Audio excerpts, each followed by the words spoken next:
Anda kembali di Kompas Petang, Saudara Jaksa Penuntut Umum memaparkan Putri Chandrawati ikut merencanakan pembunuhan Yosua sejak di Magelang. Mulai dengan memerintahkan senjata Yosua dilucuti hingga mengingatkan Verdi Sambo untuk menggunakan sarung tangan di depan Kuat Ma'ruf, Ricky Rizal, dan Richard Eliezer.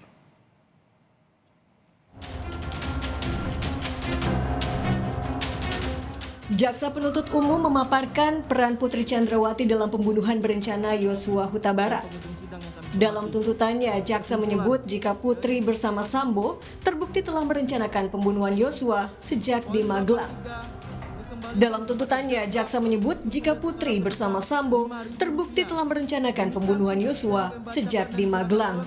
Salah satunya dengan menyuruh Ricky melucuti senjata Yosua hingga meminta Ricky dan Kuat Ma'ruf untuk ikut ke Jakarta, membantu membackup Verdi Sambo jika Yosua melawan. Dengan adanya pertemuan antara terdakwa Putri dengan saksi Ricky dalam rentang waktu yang cukup lama sebelum saksi Ricky mengambil tindakan mengamankan senjata milik korban Nofriansyah, mengisyaratkan bahwa tindakan tersebut seharusnya merupakan persetujuan dari terdakwa Putri.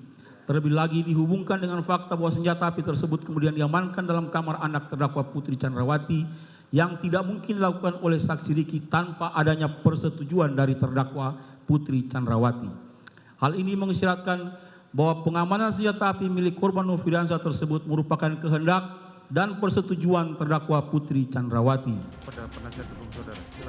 Di Jakarta, Putri Chandrawati juga menemani Verdi Sambo saat bertemu Ricky, Eliezer, dan Kuat Ma'ruf memaparkan skenario pembunuhan Yosua.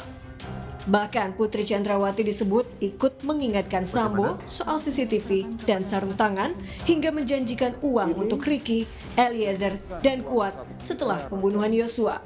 Mendengar perkataan saudara Verdi Sambo dan terdakwa Putri Chandrawati dan mendengar terdakwa Putri dengan suara yang pelan mengingatkan saudara Verdi Sambo tentang CCTV di rumah dinas Duren 3 nomor 46 dan sarung tangan, dan hal tersebut bersesuaian dengan tempat dilaksanakannya perampasan nyawa korban Nofriansyah Yosua Huta Barat. Putri Chandrawati dan saudara Verdi Sambo meminta saksi Ricky Rizal Wibowo, saksi Richard Eliezer Pudiang Lumiu, saksi Kuat Ma'ruf untuk datang ke rumah Verdi Sambo dan terdakwa Putri memberikan Ricky Rizal Wibowo dan saksi Kuat Ma'ruf masing-masing 500 juta rupiah dan untuk Eliezer sebesar 1 miliar rupiah. Namun uang tersebut akan diserahkan setelah kasus tersebut selesai.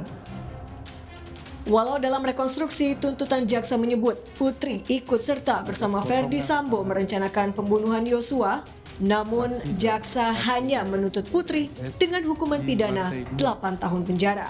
Tim Liputan, Kompas TV.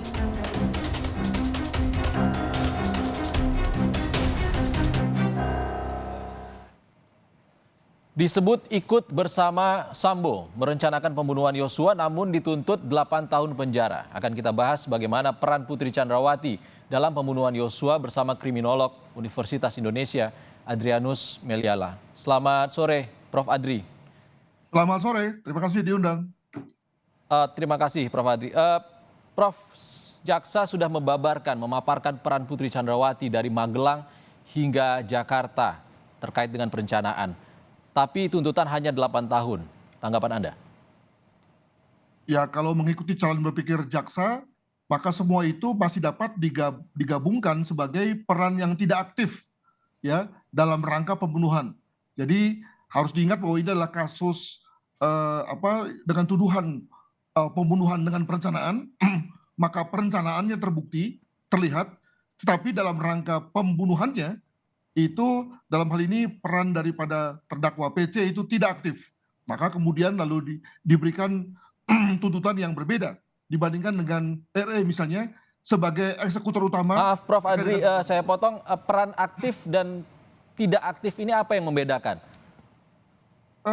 Bedanya adalah pada siapa yang menyebabkan matinya korban J. Nah, dalam hal ini korban J diakui juga oleh RE disebabkan oleh dirinya.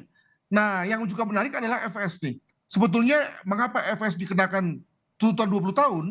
Karena menurut versi jaksa, pada dirinya itu tuntas pada konteks pembunuhannya dan pada konteks perencanaannya. Artinya sebetulnya jaksa mengakui mempercayai bahwa FS juga melakukan penembakan. Jadi salah satu dari 5 peluru yang masuk dalam tubuh J itu berasal dari tembakan yang dikeluarkan oleh pistol dari FS. Demikian. Jaksa juga menyebut Putri Chandrawati hanya mengetahui, tapi tidak ada peran aktif tadi seperti yang Anda katakan. Tapi terkait dengan pasal 340, rencana pembunuhan, ia termasuk di dalam rencana itu. Ini apakah tidak masuk parameter untuk memberi hukuman yang lebih berat? Saya sih maunya juga begitu ya. Saya tidak berada pada posisi seperti apa. Saya tidak beda lah dengan publik lainnya yang mengharapkan PC juga mendapatkan hukuman lebih tinggi.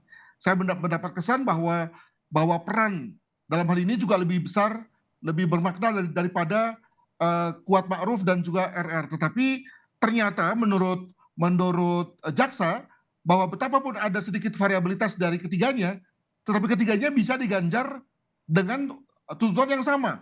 Ya sekali lagi ini memang kewenangan jaksa untuk itu ya, dalam rangka menyamakan ketiganya itu dalam satu payung, yakni peran tidak aktif terkait dengan perencanaan pembunuhan tersebut. Meskipun ada pernyataan ahli di persidangan yang menyatakan ada aktor intelektual yang seharusnya bertanggung jawab lebih dalam kasus ini, termasuk diantaranya Ferdy Sambo dan Putri Chandrawati. Kalau kita melihat kejadian di Magelang, kalau tidak ada laporan dari Putri ke Sambo, tentu kejadian ini tidak terjadi. Mungkin. Iya, tetapi sekali lagi kalau kita membaca cara berpikir jaksa melihatnya dengan simpel saja, bahwa oke lah ada aktor intelektual yang menyebabkan kemarahan dari FS, dan itu adalah komunikasi yang diberikan oleh istrinya. Tetapi dalam rangka aktor intelektual terkait dengan pembunuhan itu hanya satu, yakni FS, gitu kan. Nah, memang dalam hal ini jaksa juga mengatakan bahwa mengetahui, RR mengetahui, KM mengetahui, dan PC mengetahui. Tetapi di pihak lain kemudian lalu yang paling beda dari semuanya adalah bahwa FS itu adalah otak aktor intelektual dan RE adalah eksekutor. Sementara yang lain-lain itu dianggap sama, yakni orang yang tidak aktif. Jadi memang ini cara berpikir yang simple ya, jauh daripada anggapan kita selama ini mengenai kebersalahan dari kelimanya, begitu. Artinya dengan kata lain Putri hanya pemicu ataupun pemantik dari kasus ini. Begitu. Dan kalau misalnya kemudian lalu juga dikeluarkan narasi mengenai pelecehan seksual kayak perselingkuhan kayak dan seterusnya, ternyata itu tidak ada maknanya di depan jaksa, karena sekali lagi jaksa nampaknya hanya fokus ke soal pembunuhannya. Jadi memang kita kelihatannya selama 3 bulan ini Nina bobokan dengan macam-macam hal, tapi oleh jaksa diingatkan bahwa at the end of the day, pada akhirnya ini hanya soal pembunuhan berencana. Itu yang diminta oleh jaksa. Sepanjang kemudian terbukti bahwa ada yang membunuh, maka dia kemudian dapat hukuman yang maksimal. Lalu kemudian dikurangi dengan adanya status JC sebagaimana terjadi pada kasus RE. Demikian. Kalau Prof, Putri yang mengingatkan Ferdy Sambo terkait dengan CCTV, penggunaan sarung tangan, apakah ini bisa dinilai sebenarnya peran aktif? Atau jaksa kekurangan bukti terkait hal itu? Kalau dalam bahasa jaksa kan adalah tidak melakukan suatu upaya yang cukup untuk menghalangi terjadinya pembunuhan. Tidak dibuat dalam bahasa yang lain, yakni bahwa PC mendorong FS untuk menghalangi mendorong FS untuk melakukan pembunuhan. Nah, yang ini nggak dilihat nih oleh jaksa nih. Jaksa hanya mengatakan bahwa yang punya niat adalah si FS. Nah, KM kuat, RR tahu, KM tahu, RR tahu, dan PC tahu, tapi semuanya ini tidak berusaha menahan, ya, bahkan seperti membiarkan, dan bahkan pada Putri seperti mendorong. Maka memang inilah yang faktor yang menurut saya, seperti saya juga sama dengan publik lainnya, berpikir bahwa seyogianya hal inilah yang menjadikan PC layak untuk hukuman yang lebih tinggi daripada Kuat Ma'ruf dan juga RR. Tapi sekali lagi jaksa berpikir berbeda. Termasuk dengan peran Putri Chandrawati dalam dugaan pembagian uang ataupun rancangan skenario ataupun mempertahankan skenario tembak-menembak yang lalu, gimana Prof? Saya setuju. Maka memang itulah yang seyogianya memang menempatkan posisi PC betapapun sama-sama tidak aktif ya, sama-sama tidak melakukan satu kegiatan yang cukup untuk menghalangi, tapi memberikan dorongan kepada FS untuk melakukan pembunuhan. Nah, saya kira begini Mas, saya kira kan ini belum selesai ya, masih ada pledoi replik duplik. Maka kelihatannya hal inilah yang akan ditekankan oleh para